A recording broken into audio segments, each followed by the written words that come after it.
ने कुछ दिनों पहले एक बाबा को ज़्यादा टीवी पर फेसबुक पर देखा होगा। वह है आईआईटी वाला बाबा। और इसने अभी कुछ दिनों पहले भारत पाकिस्तान के मैच में भारत की हार होगी की भविष्यवाणी कर दी। विराट कोहली नहीं चलेगा, भारत हारेगा, डंकी की चोट पर कह दिया।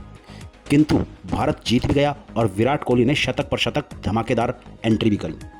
सनातन धर्मियों, आप कब पहचानोगे इन पाखंडी बाबाओं को? शिव भगवान को बदनाम करके चिलम में नशे में डूबे इन नशेड़ियों को?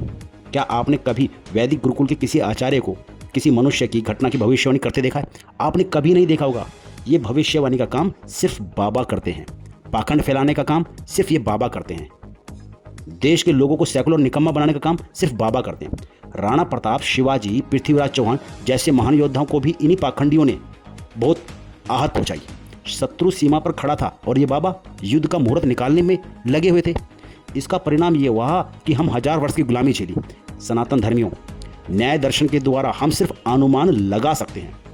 ज्ञात के आधार पर अज्ञात का अनुमान लगाने की विधि न्याय दर्शन में वर्णित तो है, किंतु भविष्य बताने का पाखंड ना तो किसी दर्शन में उपलब्ध है और ना ही किसी वैदिक ग्रंथ में और ना ही किसी वैदिक गुरुकुल में ये पाखंड विद्या पढ़ाई जाती है।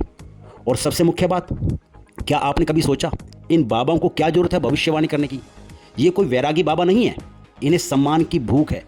ये चेले चपाटों की फौज को चाहते हैं, इसीलिए क्रिकेट की भविष्यवाणी कर देते हैं।